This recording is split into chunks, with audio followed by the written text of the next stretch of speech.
Dear Esther, I have lost track of how long I have been here and how many visits I have made overall. Certainly the landmarks are now so familiar to me that I have to remind myself to actually see the forms and shapes in front of me.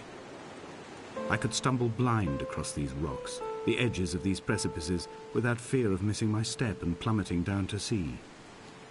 Besides, I have always considered that if one is to fall, it is critical to keep one's eyes firmly open.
Donnelly reported the legend of the hermit, a holy man who sought solitude in its most pure form.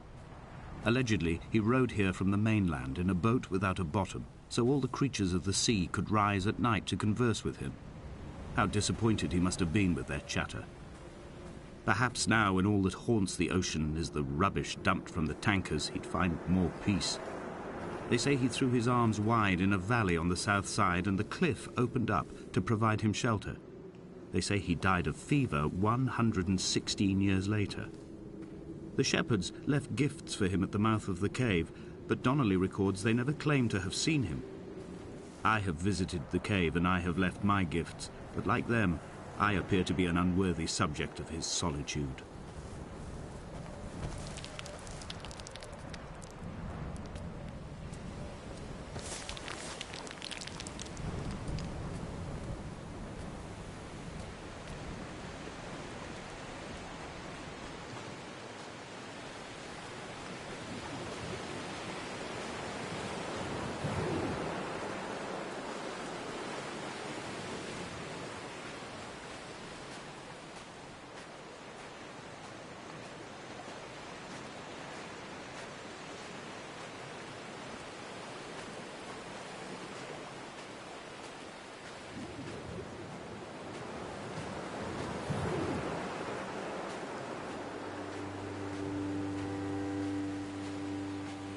When you were born, your mother told me, a hush fell over the delivery room. A great red birthmark covered the left side of your face. No one knew what to say, so you cried to fill the vacuum. I always admired you for that you cried to fill whatever vacuum you found. I began to manufacture vacuums just to enable you to deploy your talent. The birthmark faded by the time you were 6 and had gone completely by the time we met, but your fascination with the empty and its cure remained.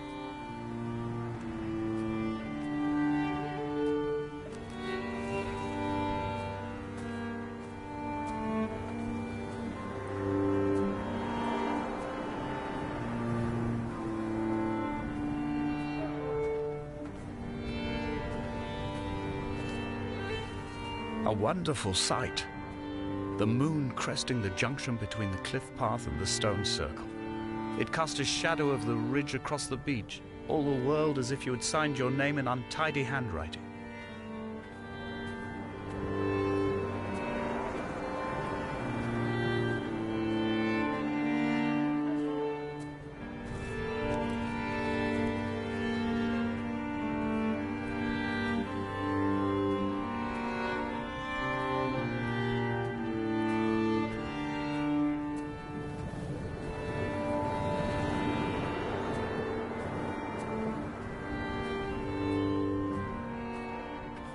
When someone had died or was dying, or was so ill they gave up what little hope they could sacrifice, they cut parallel lines into the cliff, exposing the white chalk beneath. You could see them from the mainland or the fishing boats, and know to send aid or impose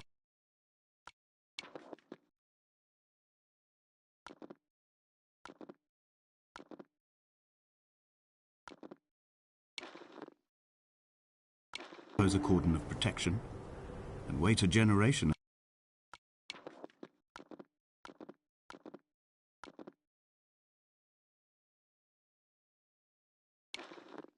until whatever pestilence stalked the cliff paths died along with its hosts. My lines are just for this, to keep any would-be rescuers at bay. The infection is not simply of the flesh.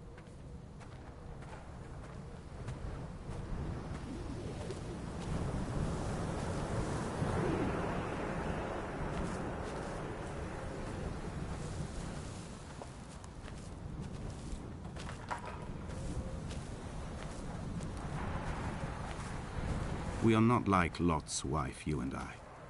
We feel no particular need to turn back. There's nothing to be seen if we did. No tired old man parting the cliffs with his arms. No gifts or Bibles laid out on the sand for the taking.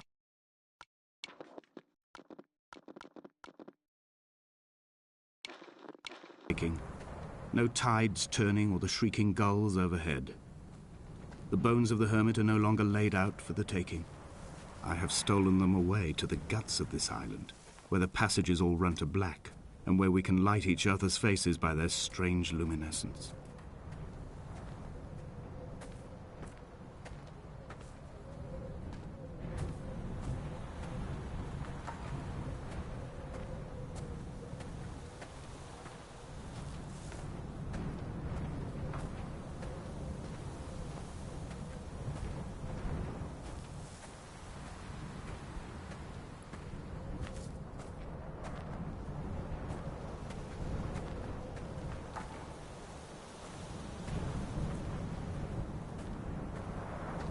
Dear Esther, I met Paul. I made my own little pilgrimage. My Damascus, a small semi-detached on the outskirts of Wolverhampton. We drank coffee in his kitchen and tried to connect to one another. Although he knew I hadn't come in search of an apology, reason or retribution, he still spiraled in panic, thrown high and lucid by his own dented bonnet. Responsibility had made him old. Like us, he'd already passed beyond any conceivable boundary of life.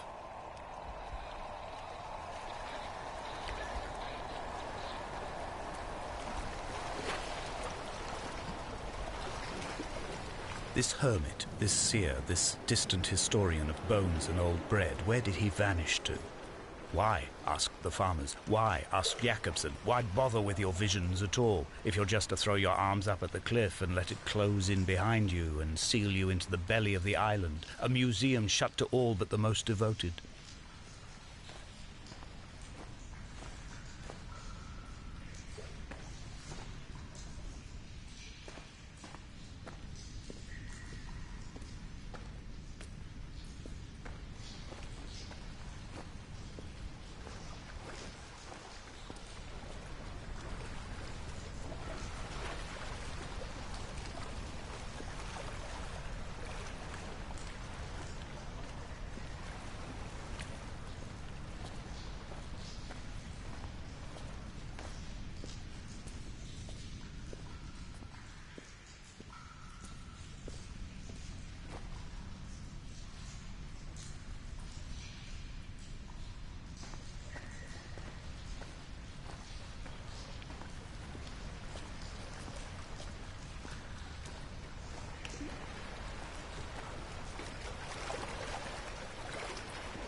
I've become convinced I am not alone here, even though I'm equally sure it is simply a delusion brought upon by circumstance.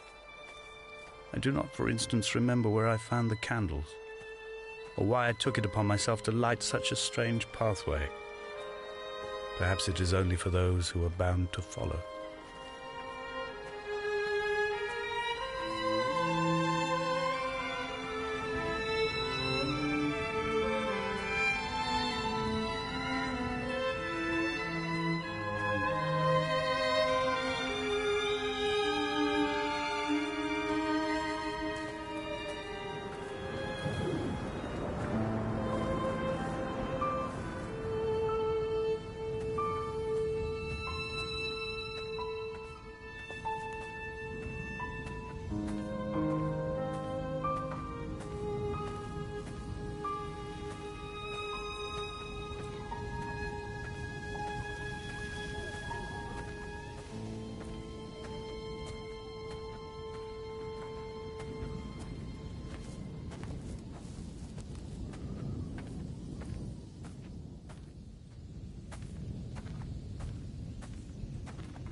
Dear Esther, I have now driven the stretch of the M5 between Exeter and Bristol over 21 times. But although I have all the reports and all the witnesses, and have cross-referenced them within a millimetre using my Ordnance Survey maps, I simply cannot find the location. You'd think there would be marks to serve as some evidence.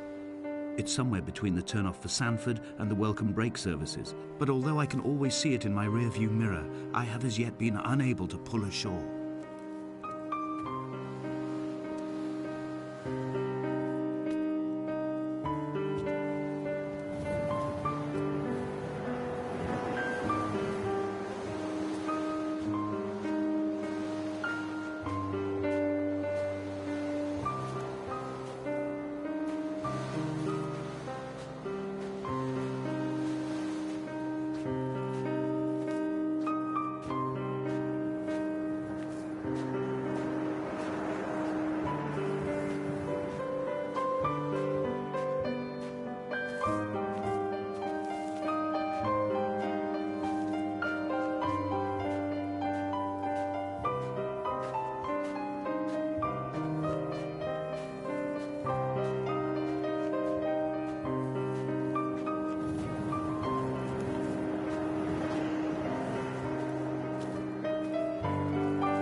It's only at night that this place makes any sluggish effort at life. You can see the buoy and the aerial. I've been taking to sleeping through the day in an attempt to resurrect myself. I can feel the last days drawing upon me. There's little point now in continuation. There must be something new to find here. Some nook or some cranny that offers a perspective worth clinging to. I've burnt my bridges. I've sunk my boats and watched them go to water.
I had kidney stones, and you visited me in the hospital.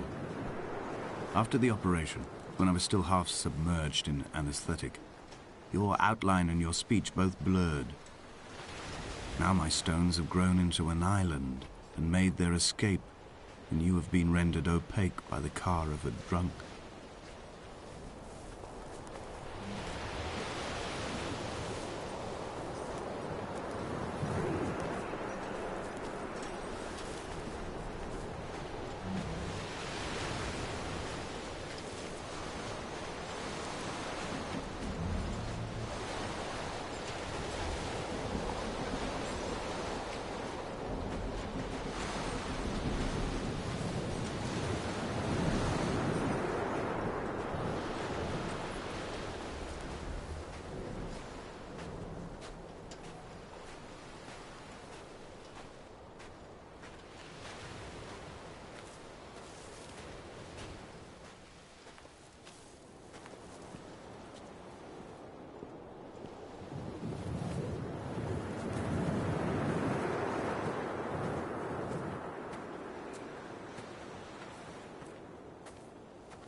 I've begun my ascent on the windless slope of the western side. The setting sun was an inflamed eye squeezing shut against the light shone in by the doctors. My neck is aching through constantly craning my head up to track the light of the aerial. I must look downwards, follow the path under the island to a new beginning.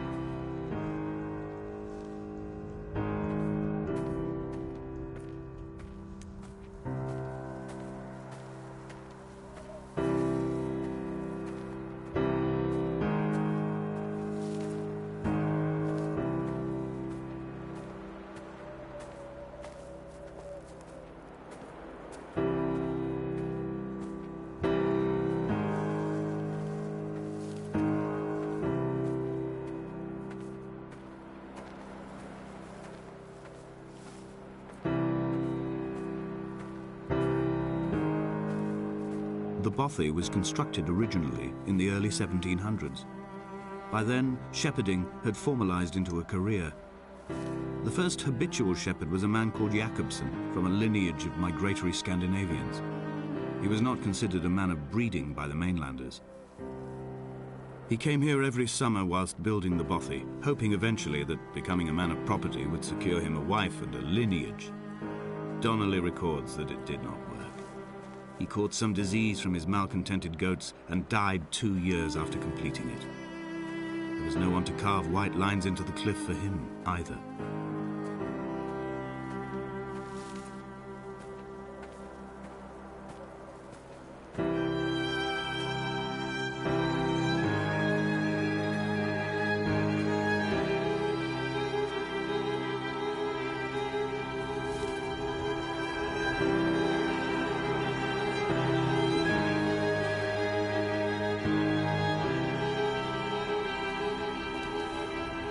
Inventory. A trestle table we spread wallpaper on in our first home. A folding chair. I laughed at you for bringing camping in the lakes. I was uncomfortable later and you laughed then. This diary, the bed with the broken springs. Once asleep you have to remember not to dream. A change of clothes. Donnelly's book, stolen from Edinburgh Library on the way here. I will burn them all on the last morning and make an aerial of my own.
He left his body to the medical school and was duly opened out for a crowd of students 21 days after his passing. The report is included in my edition of his book. The syphilis had torn through his guts like a drunk driver, scrambling his organs like eggs on a plate. But enough definition remained for a cursory examination, and, as I suspected, they found clear evidence of kidney stones. He's likely to have spent the last years of his life in considerable pain. Perhaps this is the root of his laudanum habit.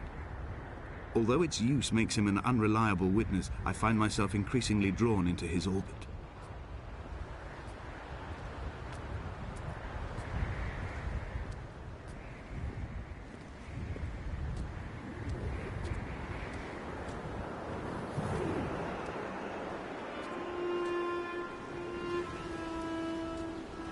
They found Jakobsen in early spring. The thaw had only just come. Even though he'd been dead nearly 7 months, his body had been frozen right down to the nerves and had not even begun to decompose. His fingernails were raw and bitten to the quick. They found the phosphorescent moss that grows in the caves deep under the nails. Whatever he'd been doing under the island when his strength began to fail is lost. He'd struggled halfway up the cliff again, perhaps in a delirium, perhaps trying to reach the Bothy's fire before curling into a stone and expiring.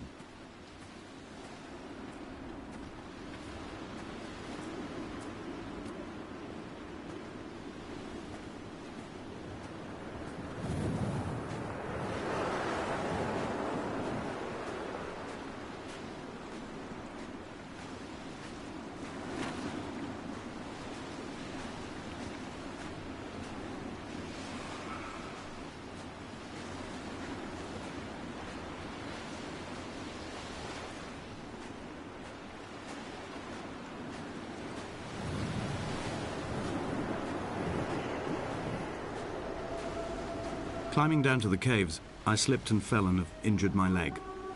I think the femur is broken. It is clearly infected. The skin has turned a bright, tight pink, and the pain is crashing in on waves, winter tides against my shoreline, drowning out the ache of my stones. I struggled back to the bothy to rest, but it has become clear that there is only one way this is likely to end. The medical supplies I looted from the trawler have suddenly found their purpose. They will keep me lucid for my final ascent.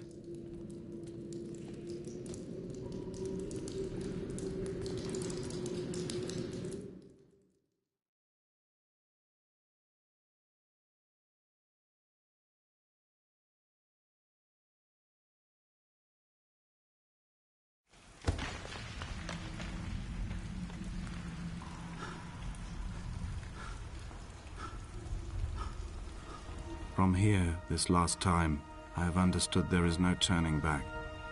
The torch is failing along with my resolve. I can hear the singing of the sea creatures from the passages above me, and they are promising the return of the gulls.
It was as if someone had taken the car and shaken it like a cocktail.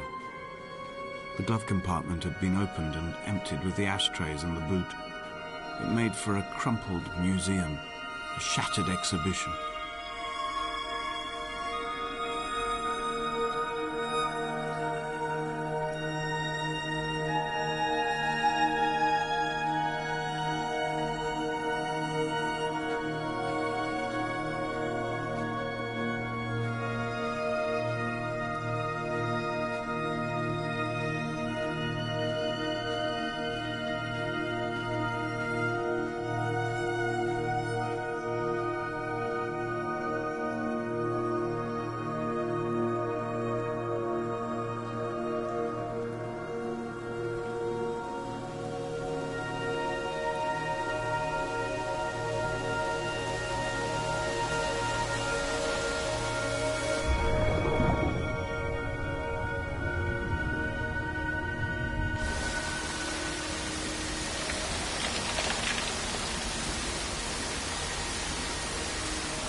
I am traveling through my own body, following the line of infection from the shattered femur towards the heart.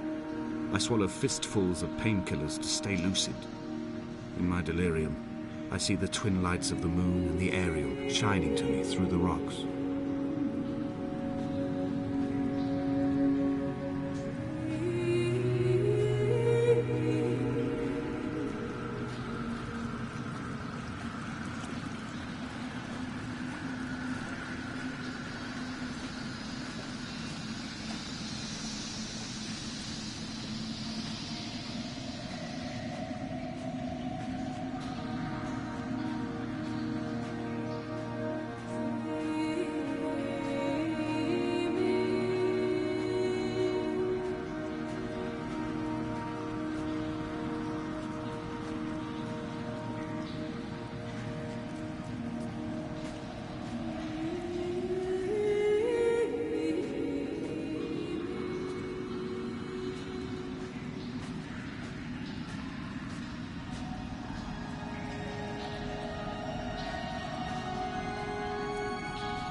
This is a drowned man's face, reflected in the moonlit waters.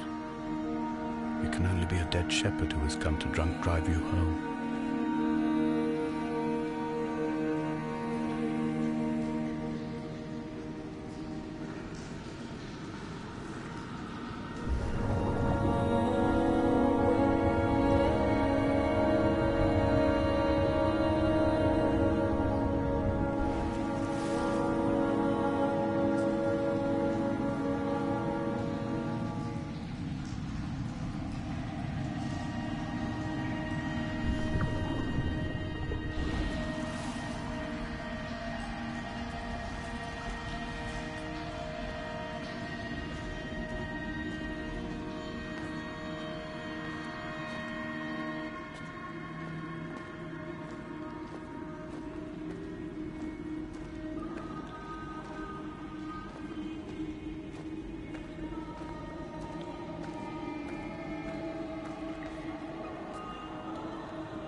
I sat here and watched two jets carve parallel white lines into the sky.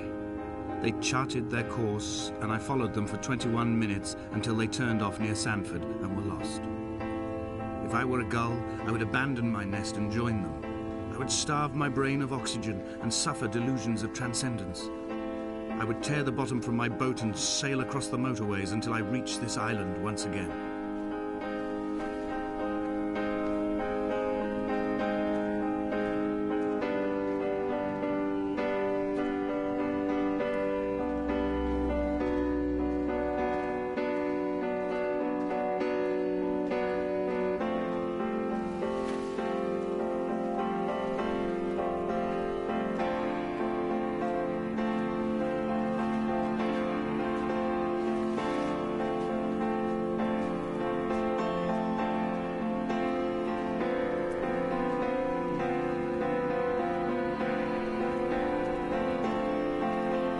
Dear Esther, I find each step harder and heavier. I drag Donnelly's corpse on my back across these rocks, and all I hear are his whispers of guilt, his reminders, his burnt letters, his neatly folded clothes. He tells me I was not drunk at all.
Hall by the roadside, by the exit for Damascus, all ticking and cooled, all feathers and remorse, all of these signals routed like traffic through the circuit diagrams of our guts, those badly written boats torn bottomless in the swells, washing us forever ashore.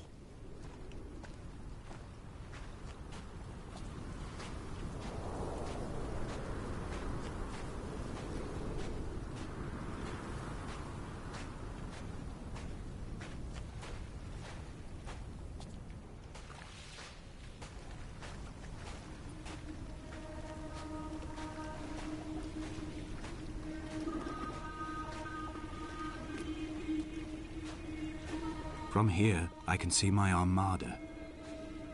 I collected all the letters I'd ever meant to send to you, if I'd have ever made it to the mainland, but had instead collected at the bottom of my rucksack, and I spread them out along the lost beach.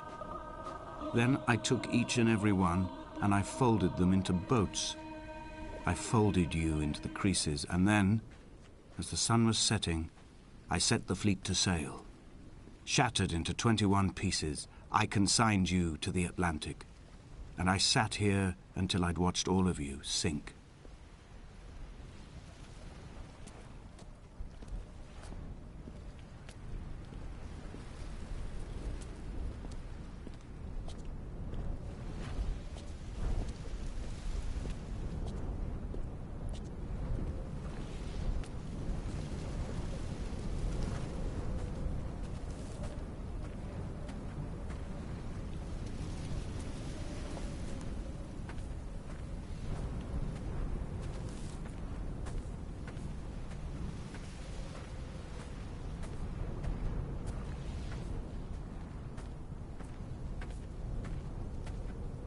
A sound of torn metal, teeth running over the edge of the rocks, a moon that casts a signal. As I lay pinned beside you, the ticking of the cooling engine, and the calling from a great height, all my mind as a bypass.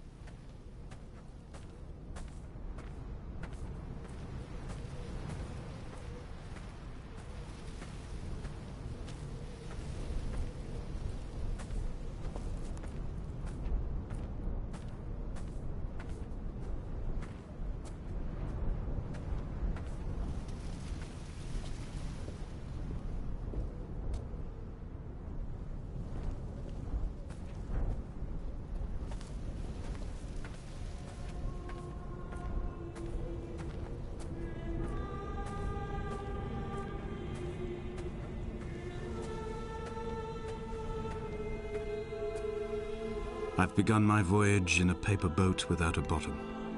I will fly to the moon in it. I've been folded along a crease in time, a weakness in the sheet of life. Now you've settled on the opposite side of the paper to me.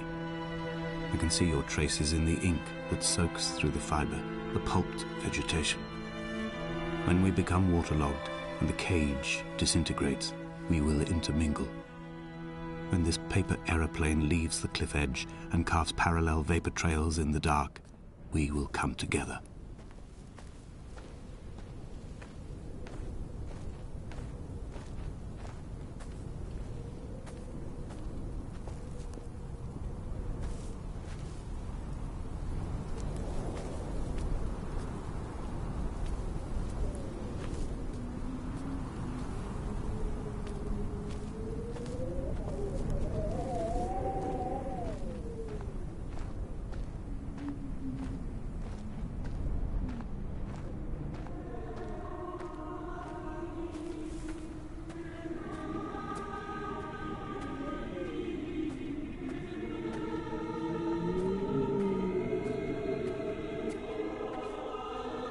If only Donnelly had experienced this, he would have realized he was his own shoreline, as am I. Just as I am becoming this island, so he became his syphilis, retreating into the burning synapses, the stones, the infection.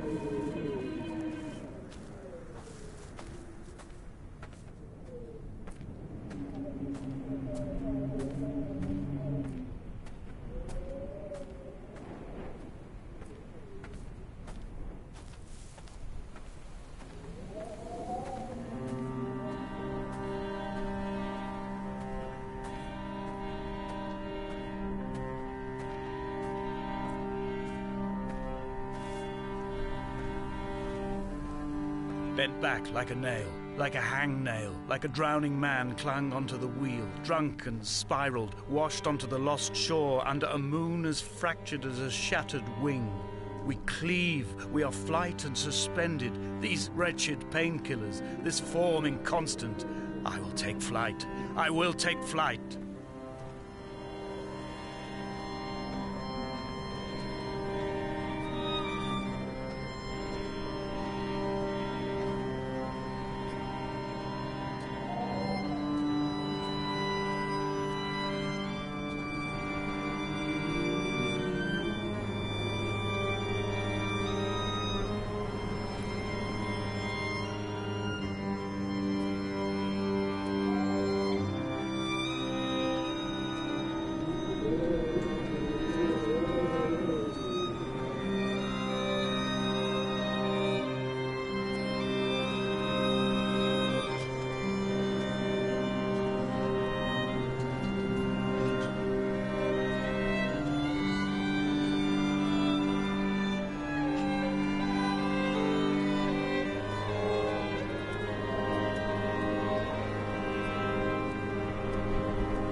I have dredged these waters for the bones of the hermit, for the traces of Donnelly, for any sign of Jakobsen's flock, for the empty bottle that would incriminate him. I have scoured this stretch of motorway 21 times, attempting to recreate his trajectory, the point when his heart stopped dead and all he saw was the moon over the Sanford Junction. He was not drunk, Esther. He was not drunk at all, and it was not his fault. It was the converging lines that doomed him. This is not a recorded natural condition. The gulls do not fly so low over the motorway and cause him to swerve. The paint scored away from his car in lines like an infection, making directly for the heart.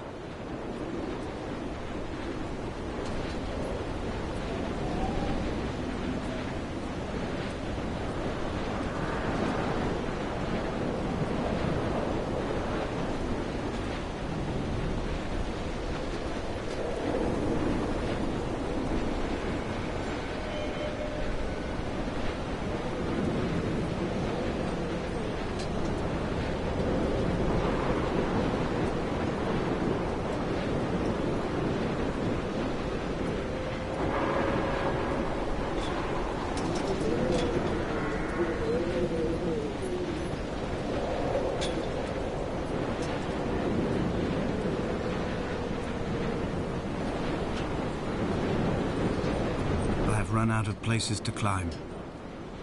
I will abandon this body and take to the air.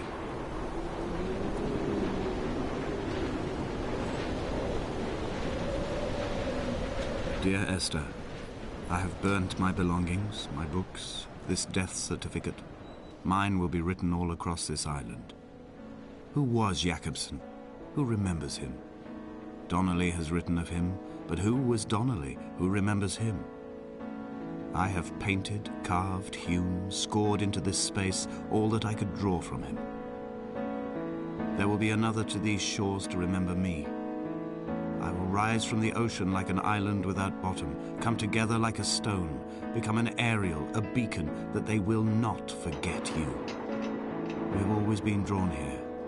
One day the gulls will return and nest in our bones and our history. I will look to my left and see Esther Donnelly flying beside me. I will look to my right and see Paul Jakobsen flying beside me.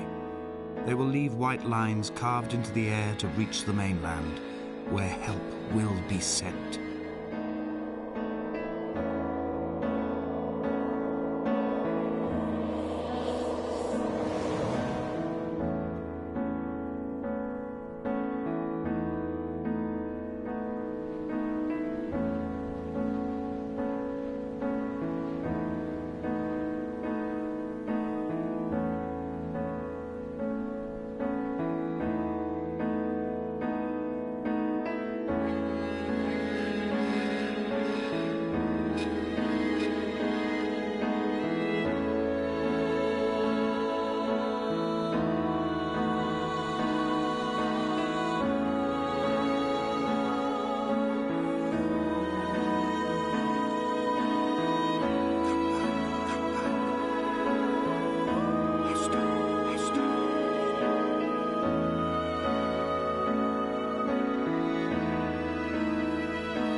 Sandford Junction, headlights in your retinas. Donnelly drove a grey hatchback without a bottom. All the creatures of the tarmac rose to sing to him. All manner of symbols crudely scrawled across the cliff face of my unrest. My life reduced to an electrical diagram. All my gulls have taken flight. They will no longer roost on these outcrops. The lure of the moon over the Sandford Junction is too strong.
Come back.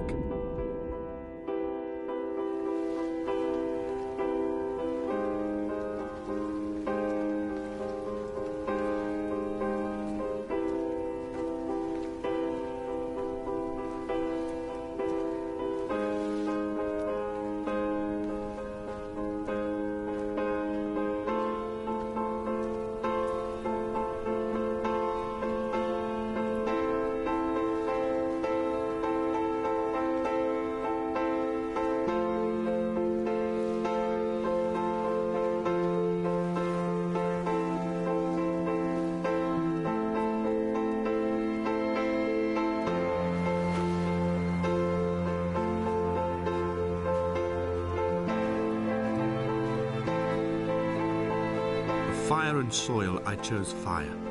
It seemed the more contemporary of the options, the more sanitary. I could not bear the thought of the reassembly of such a ruin. Stitching arm to shoulder and femur to hip, charting a line of thread like traffic stilled on a motorway, making it all acceptable for tearful aunts and traumatized uncles flown in specially for the occasion. Reduce to ash, mix with water, make a phosphorescent paint for these rocks and ceilings.